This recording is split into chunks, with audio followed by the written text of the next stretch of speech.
দর্শক আসসালামু আলাইকুম ওয়া রাহমাতুল্লাহি ওয়া বারাকাতুহু নাহমাদুহু ওয়া নুসাল্লি আলা রাসূলিহিল কারীম আম্মা বা'দ ফাআউযু বিল্লাহি মিনাশ শাইতানির রাজীম বিসমিল্লাহির রাহমানির রাহিম শাহরু রমাদানাল্লাযী উনজিলা ফীহিল কুরআন হুদাল লিন-নাস ওয়া বায়্যিনাতিন মিনাল হুদা ওয়াল ফুরকান সাদাকাল্লাহুল আযীম। দূরের কাছের দেশের প্রবাসীর যারা যেখান থেকে যুক্ত হয়েছেন আরটিভির বিশেষ আয়োজন প্রাণ নিবেদিত প্রশ্ন করুন অনুষ্ঠানে আপনাদেরকে পবিত্র মাহে রমাদানের শুভেচ্ছা জানাচ্ছি। আমি আব্দুল লতিফ সোহাগ গাজী। দর্শক, আপনাদের প্রশ্নের উত্তর দেওয়ার জন্য আমরা আজকে স্টুডিওতে আমন্ত্রণ জানিয়েছি বিদগ্ধ আলেম দ্বীন, বিশিষ্ট ইসলামিক চিন্তাবিদ, গবেষক, মিডিয়া ব্যক্তিত্ব ডক্টর মোহাম্মদ নুরুল্লাহ মাদানী, উপাধ্যক্ষ মাদ্রাসা শিক্ষক প্রশিক্ষণ ইনস্টিটিউট বিএমটিটিআই গাজীপুর। আসসালামু আলাইকুম ওয়া রাহমাতুল্লাহ। ওয়ালাইকুম আসসালাম ওয়া রাহমাতুল্লাহি ওয়া বারাকাতুহু। কেমন আছেন? আলহামদুলিল্লাহ, আপনি ভালো আছেন? আলহামদুলিল্লাহ। দর্শক, টিভি স্ক্রিনে একটি ফোন নাম্বার দেওয়া রয়েছে, সেই নম্বরে ফোন করুন, আপনাদের জানা অজানা প্রশ্নগুলো করুন। ইনশাআল্লাহ আমরা কোরআন এবং সুন্নাহর আলোকে আপনাদের প্রশ্নের উত্তর দেবার চেষ্টা করা হবে। জি আলহামদুলিল্লাহ, পবিত্র মাহে রমাদান আমাদের থেকে বিদায় নেওয়ার পালা। আজকে আমরা জুমাতুল বিদা অনুষ্ঠিত হলো, শেষ জুমা এই রমাদানে। আমাদের মাঝ থেকে 21-এর রজনীগুলোও যাচ্ছে, কদরের রজনীগুলোও যাচ্ছে, ইতিকাফের পর্বটাও আমাদের থেকে যাচ্ছে। আলহামদুলিল্লাহ, এই বিষয়ে অনেক আলোচনা হয়েছে। আপনার থেকে জানতে চাইব যে সামনে আমাদের ঈদুল ফিতর এসছেন, এই দিনে বিশ্বনবী রাসূল করিম সাল্লাল্লাহু আলাইহি ওয়াসাল্লাম কীভাবে তার এই ঈদ প্রক্রিয়াটা ছিল যদি আপনি বলতেন। জি, ধন্যবাদ জানাচ্ছি আপনাকে এবং সকল দর্শককে। মূলত ইসলামটা একটা কমপ্লিট কোড অফ লাইফ আমরা বলি। এখানে যেমন ইবাদত আছে তেমনি আনন্দ আছে। এটা কিন্তু বৈরাগ্যবাদী কোনো ধর্ম না, এখানে ব্যালেন্স আছে, সব কিছু আছে। যেমন ধরেন আমরা ইবাদত করছি, রমাদান কাটাচ্ছি, সিয়াম সাধনা করছি, আমাদের মধ্যে একটা বিষণ্ণতা আছে, এক ধরনের আমাদের মধ্যে স্তিমিত হয়ে যাচ্ছি। কিন্তু এটাকে একটু আবার আমরা যেন আনন্দ করতে পারি, আল্লাহ তাআলা এই জন্য মুসলমানদেরকে আইয়ামে জাহিলিয়াতে দুটো ঈদ উদযাপন করা হতো। দুটো ঈদের পরিবর্তে মুসলিম উম্মার জন্য আল্লাহ রাসূল তার পরিবর্তে দুটো ঈদ দিয়েছেন আমাদেরকে। একটা হলো ঈদ উল ফিতর আর একটা হচ্ছে ঈদ উল আযহা। ঈদ মানে হচ্ছে মূলত ঘুরে আসে, বারবার আসে, এই জন্য এটাকে ঈদ বলা হয়। কিন্তু এর অর্থ অন্যভাবে হচ্ছে, পারিবেশিক অর্থ হচ্ছে আনন্দের দিন। মূলত যেদিন আনন্দ করার সুযোগ আছে। আল্লাহ রাসূল বলেছেন লিস-সাইমি ফারহাতুন ইনদা ফিতরিহি ওয়া ফারহাতুন ইনদা লিকা রাব্বিহি।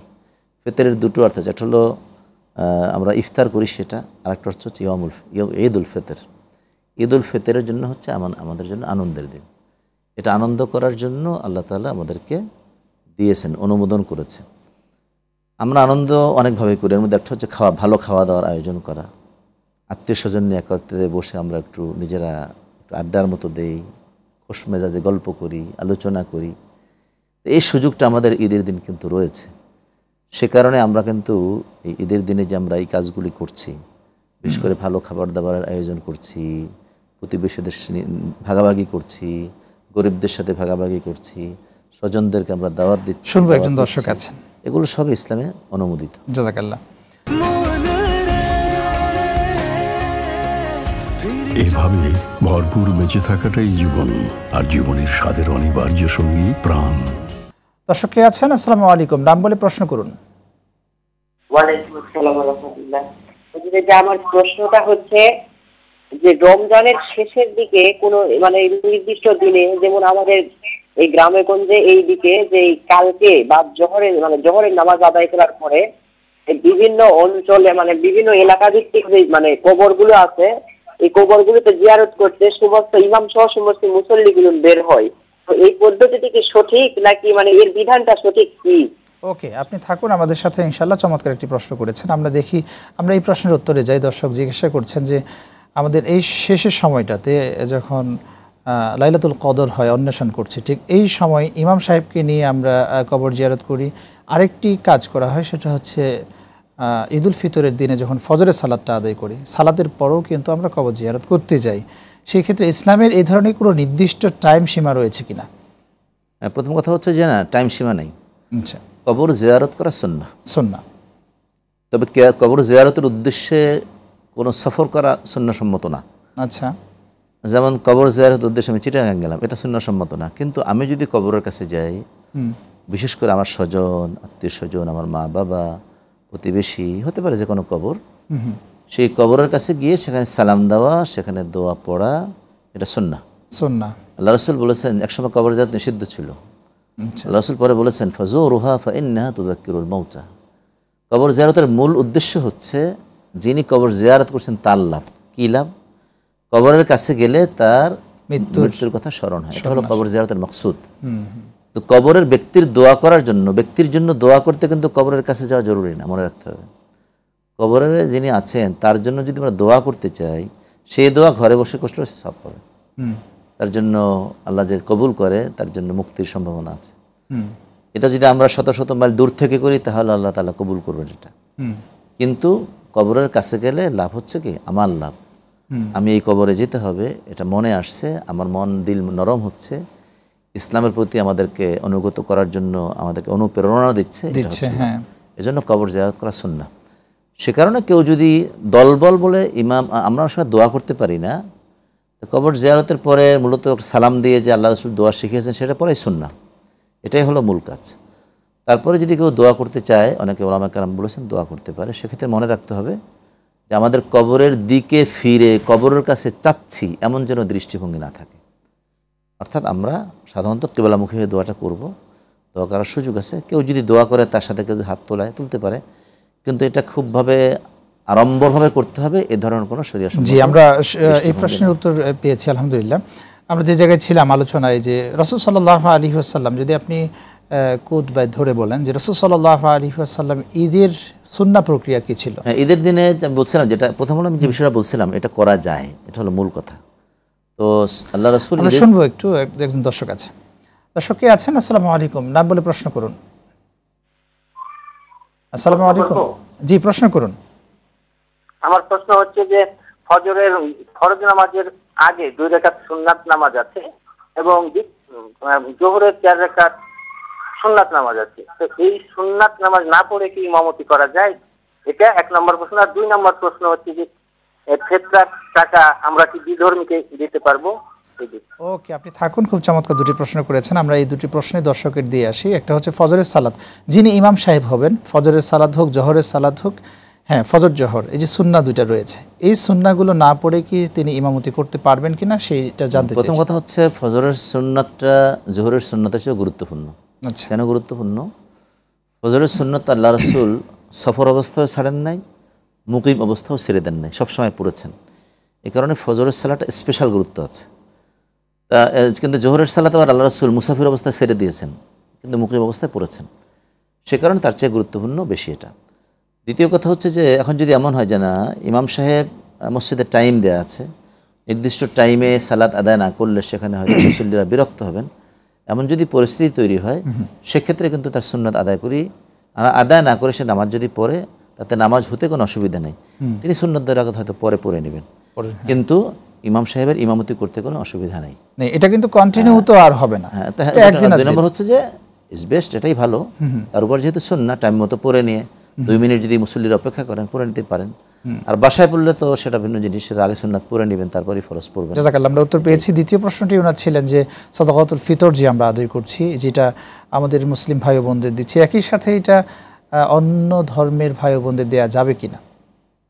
না, এক্ষেত্রে অন্য মুসলিমদেরকে দেওয়া যাবে হচ্ছে যাকাত। সাদাকাতুল ফিতরটা মূলত এটা মুসলিম ফকির আল মাসাকিন, মুসলিম শব্দটা লিল ফুকারা, ফকির এবং মিসকিনদের জন্য প্রযোজ্য। সঙ্গত কারণে এটা মুসলিম উম্মাকেই দেওয়ার প্রচলন আছে।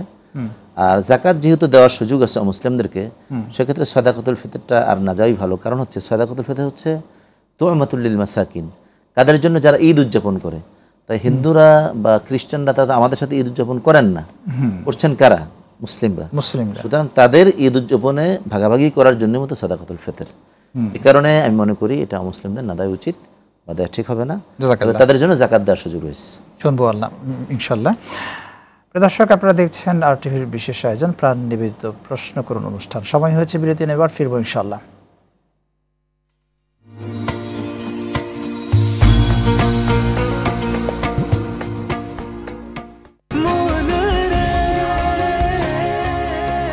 फिर ভরপুর বেঁচে থাকাটাই জীবন, আর জীবনের স্বাদের অনিবার্য সঙ্গী প্রাণ।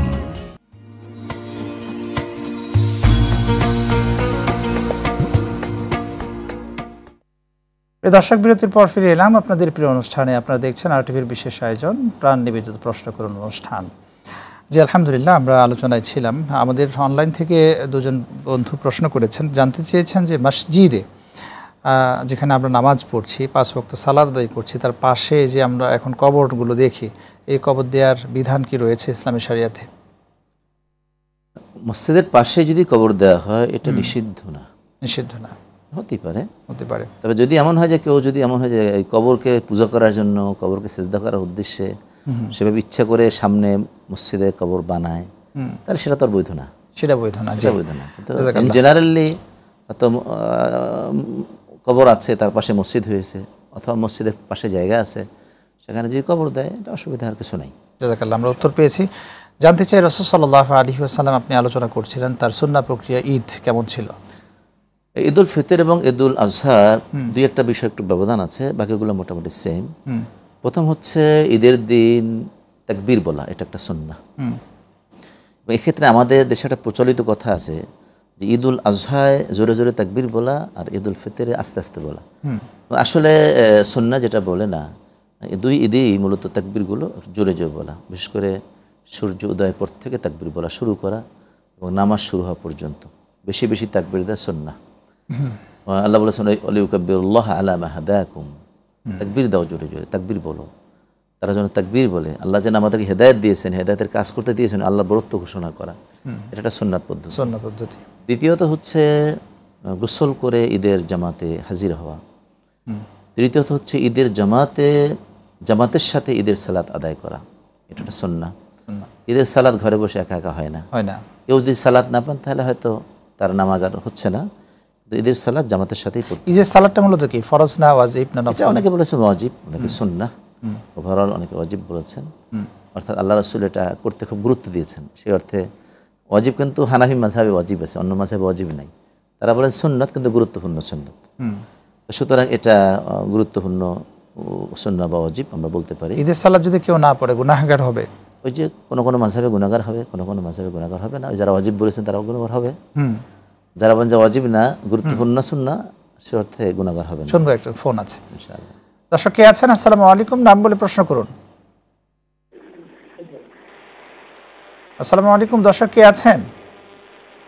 জি আসসালামু আলাইকুম। ওয়ালাইকুম সালাম, শুনছি আপনাকে, প্রশ্ন করুন।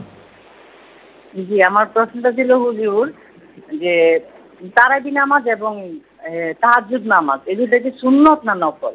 ওকে, থাকুন আপনি, ইনশাআল্লাহ এই প্রশ্নের উত্তরে যাব। তারাবির সালাত নিয়ে অনেকই ধরনের প্রশ্ন আসে, এটা সুন্নাহ না নফল? তারাবির সালাত সুন্নাহ।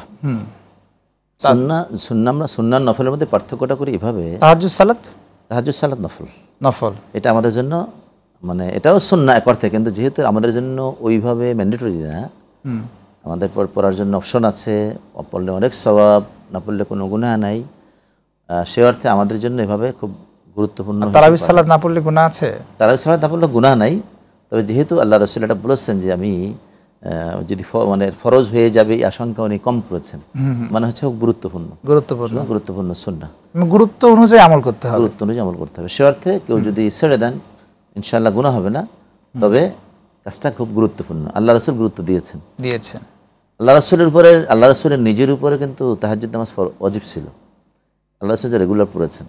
আমাদের জন্য সে কাজটা করেন না যাতে আমাদের জন্য কঠিন না হয়। আমাদের জন্য নফল অনেক সওয়াব, অনেক মর্যাদা, অনেক গুরুত্বপূর্ণ ইবাদত, আল্লাহর কাছে কবুলের সময়, দোয়া কবুলের সময়, কিন্তু আমাদের জন্য না করলে গুনাহ হবে না। জাযাকাল্লাহ, আমরা উত্তর পেয়েছি।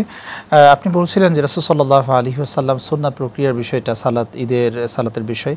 আমরা এখানে আরেকটা বিষয় জানি, রাসূল সাল্লাল্লাহু আলাইহি ওয়াসাল্লাম এক রাস্তা দিয়ে যেতেন, অন্য আরেকটি রাস্তা ব্যবহার করতেন, সুন্নাহ প্রক্রিয়া। কিন্তু এই আমলটা তিনি কেন করতেন? নিঃসন্দেহে এর পিছনে একটি শিক্ষা রয়েছে। এখানে যেটা এসেছে যে আল্লাহ রাসূলের যে অনেকগুলো বিষয় আছে। প্রথম হলো যে আমাদের অধিক মানুষের সাথে দেখা সাক্ষাৎ হলো, এক রাস্তা দিয়ে গেলাম, সেখানে যাদের সাথে দেখা সাক্ষাৎ হলো, অন্য রাস্তা দিয়ে আসলে অন্যদের সাথে দেখা সাক্ষাৎ হলো, এটা একটা বিষয় আছে।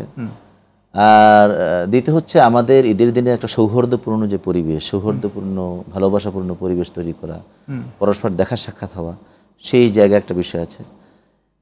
এটা এটা এটা একটা দিক। কিন্তু আমাদের সমাজে যদি এখন একই রাস্তা থাকে, এক রাস্তা দিয়ে আসার পর ওই রাস্তা দিয়ে যেতে হবে, অন্য কোনো পথ না, সেক্ষেত্রে তার কিছু বলার নাই যে এমন কোনো বিষয় না, এটা করতেই হবে, উৎসাহিত করা হয়েছে। এর মানে হচ্ছে না এটা না আমার রাস্তা নাই মানে একটাই করতে করা যাবে না, তত বিষয়টা তা নয়। আর একটা বিষয় হচ্ছে ঈদের দিনে কিন্তু আমাদের মা বোন যারা আছে, জি জি, আমাদের সোসাইটিতে কালচারটা কম, কিন্তু স্পষ্ট হাদিস রয়েছে, আল্লাহ রাসূল আদেশ করেছেন যে নারীরা যেন কি করে, ঈদগাহে যায়, ঈদের জামাতে যায়। এজন্য যেখানে সুযোগ রয়েছে আমাদের বোনদের জন্য ঈদের সালাতে যাওয়া কিন্তু হাদিস অনুযায়ী সুন্নাহ। আল্লাহ উম্মে আতিয়া থেকে হাদিস রয়েছে, আল্লাহ রাসূল নির্দেশ করেছেন, কুন্না নু'মার, উম্মে আতিয়া বলছেন আল্লাহ রাসূল আদেশ করেছেন আমরা যেন আমাদের নারীদেরকে নিয়ে যাই, মেয়েদেরকে নিয়ে যায় সালাতে। এমনকি বলেছেন যে যেই নারী সে এখন তার মাসিক চলছে সেও যেন যায়, সে নামাজে শরীক হবে না কিন্তু মুসলিম উম্মার জন্য দোয়া করবে। সুতরাং কতটা গুরুত্বপূর্ণ এখানে। এই জন্য যেখানে সুযোগ আছে আমি বলবো সেখানে আমাদের বোনদের কিন্তু এই ঈদের সালাতে শরীক হওয়া উচিত। এই যে একটা আমলের কথা আপনি বললেন, বিশ্বনবী রাসূল সাল্লাল্লাহু আলাইহি ওয়াসাল্লাম আমরা দেখেছি উনি উৎসাহিত করেছেন, ইন্সপায়ার করেছেন, নিজের ফ্যামিলির সদস্যদেরকেও উনি যেতে বলেছেন। কিন্তু এই যে নারীদেরকে ঈদের সালাতে যাওয়ার নিঃসন্দেহে একটা শিক্ষা রয়েছে, এই শিক্ষাটাও আপনার থেকে শুনবো। একজন দর্শক আছেন আমাদের থেকে। দর্শক কে আছেন? আসসালামু আলাইকুম, নাম বলে প্রশ্ন করুন। আসসালামু আলাইকুম। আসসালামু আলাইকুম। নিজের বোন আর কি, তার গরিব, খুব গরিব, অসুস্থ, কিন্তু তার বাড়ির একমাত্র বাড়ির ভিটা ছাড়া কিছুই নেই, তাকে আমরা ফেতরার টাকা দিতে পারবো কিনা? ওকে, থাকুন আপনি, ইনশাআল্লাহ আমরা এই প্রশ্নের উত্তরটাই দিয়ে আসি। ফেতরার টাকা দিতে পারবে কিনা নিজের বোনকে, দরিদ্র বোনকে? আমরা বলি গরিব এবং মিসকিন দুই শ্রেণীকে ফিতরা দেওয়া যাবে।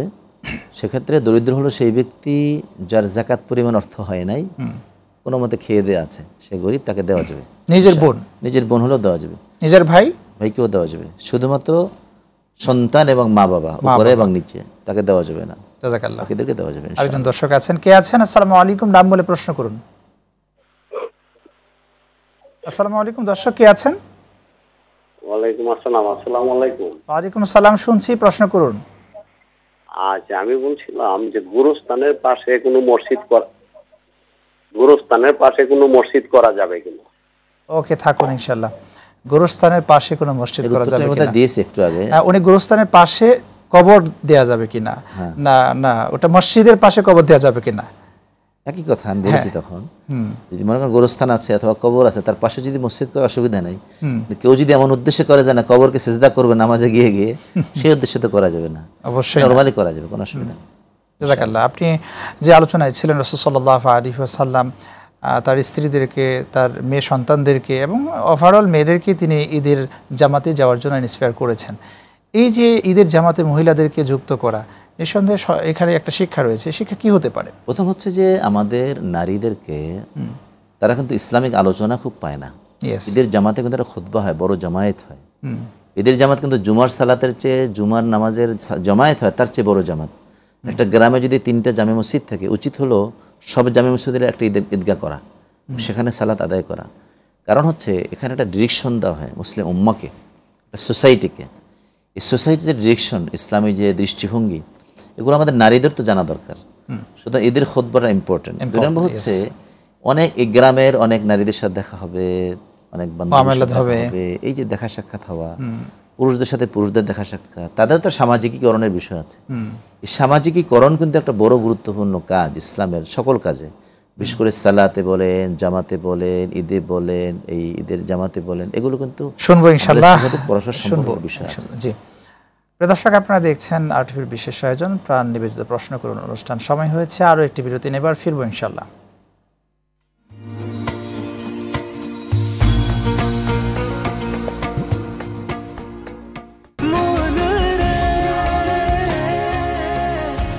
এভাবে ভরপুর বেঁচে থাকাটাই জীবন, আর জীবনের স্বাদের অনিবার্য সঙ্গী প্রাণ।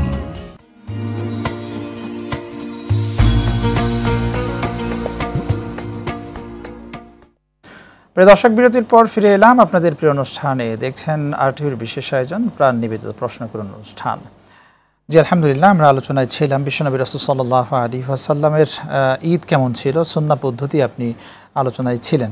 এরপরে যদি আরও রাসূল সাল্লাল্লাহু আলাইহি ওয়াসাল্লাম যেমন তাকবীরের বিষয়টা তিনি বলেছেন, এই তাকবীরের বিষয়টা এটা কি সময় কোনো লিমিট আছে কিনা, যেমন ঈদুল আযহা ঈদুল ফিতর দুইটার মধ্যে পার্থক্য আছে কিনা? না, সময় এতটুকুই যে ফজরের মানে সূর্য উদয়ের পর থেকে শুরু হবে এবং নামাজ শুরু হওয়ার আগ পর্যন্ত এই সময়টা সুযোগ মতো কিছুক্ষণ পর পর তাকবীর বলবেন, এটা হলো সুন্নাহ। সুন্নাহ। তারপরে আরেকটা সুন্নাত হচ্ছে ঈদের দিনে যে আমরা গোসল করার কথা বলি, ভালো জামা কাপড় পরা। দেখেন এখানে একটা বিশেষ দৃষ্টিভঙ্গি আছে। ভালো জামা কাপড়, পরিচ্ছন্ন জামা কাপড়, সম্ভব হলে নতুন জামা কাপড় পরতে বলেছেন কেন? ওই যে সামাজিক যে মানুষের সাথে, সমাজের সাথে মিশবেন, এখানে একজন যদি দুর্গন্ধ ময়লা কাপড় চোপড় নিয়ে যান, তার পাশে কিন্তু মানুষ অস্বস্তি বোধ করবেন। বোঝা গেল যে ইসলাম কিন্তু খুব সামাজিক একটা ধর্ম। তারপরে আল্লাহ রাসূল বলেছেন কি সুগন্ধি ব্যবহার করা। সুগন্ধি মানে আতর, মানে আমাদের কথা আছে যে আতর ব্যবহার করতেন, আতর বিষয় না, সুগন্ধি। সুগন্ধিটা এমন হওয়া উচিত আমি মনে করি যেটা আসলে ঘেরান নেওয়ার মতো, অন্যরা পছন্দ করে, বিরক্তি যেন না আসে। এমন কিছু আমাদের এই সস্তা দামের কিছু আতর আছে, অনেক সময় দিলে কিন্তু পাশের মানুষ বিরক্ত হয়। শুনবে একজন দর্শক আছে, আমাদের মনে রাখতে হবে এটা কিন্তু সুগন্ধি। দর্শক কে আছেন? আসসালামু আলাইকুম, নাম বলে প্রশ্ন করুন। ওয়ালাইকুম আসসালাম। আসসালামু আলাইকুম। ওয়ালাইকুম আসসালাম, শুনছি, প্রশ্ন করুন। জি, আমার প্রশ্নটা হলো যে মহিলাদের কি জানাজা নামাজে অংশগ্রহণ করা যাবে কিনা? ওকে, খুব চমৎকার একটি প্রশ্ন করেছেন। আসলে মানুষ অনেক কিছুই জানতে চায়, এটাও একটা গুরুত্বপূর্ণ প্রশ্ন যে মহিলারা জানাজার সালাতে অংশগ্রহণ করতে পারবে কি না। জি, প্রথম কথা হচ্ছে যে এটা নিয়ে খেলাফ আছে। তো মূলত কথা হচ্ছে যে আমি মতবির এখানে বিস্তারিত আলোচনা করার সুযোগ নেই। কেউ কেউ বলেছেন যে জামাতে যাবেন না ফিতনার জন্য, এটা একটা মাযহাবী বক্তব্য আছে, বিশেষ করে হানাফি মাযহাবের বক্তব্য আছে। সে কারণে জানাজায় না যাওয়াটা এই ধরনের আমাদের সমাজে নাই। কিন্তু কোনো মহিলা যদি জানাজায় অংশগ্রহণ করে, বিশেষ করে মনে করেন যেসব মসজিদে, যেসব জায়গায়, যেমন কাবা শরীফে, মসজিদে নববীতে, বাংলাদেশও আছে, যে মেয়েরা আলাদা দাঁড়াচ্ছে, তাদের ফিতনা হওয়ার সম্ভাবনা নাই, পুরুষের সাথে ধাক্কাধাক্কি লাগতেছে না, তাদের জামাতে আলাদা জায়গা আছে, সেক্ষেত্রে তারা জানাজা নামাজ পড়তে পারবে, কোনো অসুবিধা নেই ইনশাআল্লাহ। আল্লাহ রাসূলের যুগেও সাহাবীরা পড়েছেন, এখনও পড়ছেন। বিশেষ করে কাবা মসজিদে নববীতে যান, কাবা শরীফে যান, এখনও দেখবেন জানাজা পড়ছেন এবং পড়ার সুযোগ আছে, কোনো সুযোগ আছে। একজন দর্শক আছেন, কে আছেন? আসসালামু আলাইকুম, নাম বলে প্রশ্ন করুন। আসসালামু আলাইকুম। ওয়ালাইকুম সালাম, প্রশ্ন করুন। সাইফুল ইসলাম বলছিলাম বরিশাল থেকে। জাযাকাল্লাহ, প্রিয় ভাই প্রশ্ন করুন। বলছিলাম যে আমরা যারা ফিতরা আদায় করব, কি কি মানে কতটুকু ধন সম্পত্তি থাকলে ফিতরা আদায় করা বাধ্যতামূলক, সেটা ক্লিয়ার করবেন। আর ওকে, ইমাম সাহেবরা যেভাবে বলেন তাতে আমাদের মনে হয় সবারই ফিতরা দিতে হবে, বিষয়টা আমরা।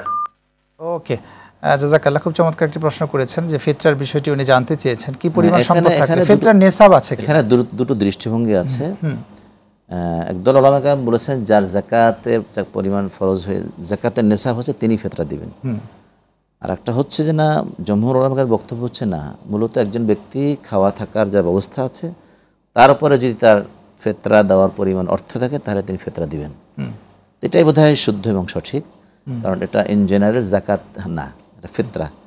মানে হচ্ছে সাদাকাতুল ফিতর। যিনি রোজা রাখছেন, যিনি রোজা রাখেন নাই, তার জন্য এটা তো সবার ভুল ত্রুটি ফ্যামিলি সবার জন্য দেওয়া হচ্ছে। যদিও ছোট্ট নাবালেগ সন্তান যে জন্ম হয়েছে তাকে ফিতরা দিতে হয় তার পক্ষ থেকে। কিন্তু এখানে মূল মকসুদ হচ্ছে দুইটা উদ্দেশ্য সেটার। একটা হলো রোজার ত্রুটি বিচ্যুতি কি করা, যেন দূর হয়ে যায়, মুছে যায়। আর একটা হচ্ছে গরিব মানুষের জন্য তাদের কি হয়, ওই দিন ধনী হয়ে যায়, সেজন্য খেতে পারে ঈদের দিন। সে কারণে মূলত যে মাকসুদটা হাসিল করার জন্য যার মোটামুটি খাওয়া থাকার পরে এই পরিমাণ টাকা আছে তিনি ফিতরা দিবেন ইনশাআল্লাহ।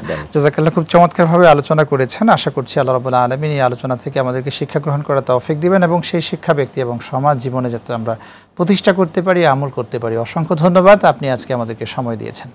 জাযাকাল্লাহু খায়রা। দর্শক, আপনারা দেখলেন RTV-র বিশেষ আয়োজন প্রাণ নিবেদিত প্রশ্ন করুন অনুষ্ঠান। আজ এই পর্যন্ত, আগামী পর্ব দেখার আমন্ত্রণ জানিয়ে বিদায় নিচ্ছি। সকলে ভালো থাকুন, সুস্থ থাকুন। আল্লাহ হাফেজ। আসসালামু আলাইকুম ওয়া রাহমাতুল্লাহি তাআলা ওয়া বারাকাতুহু।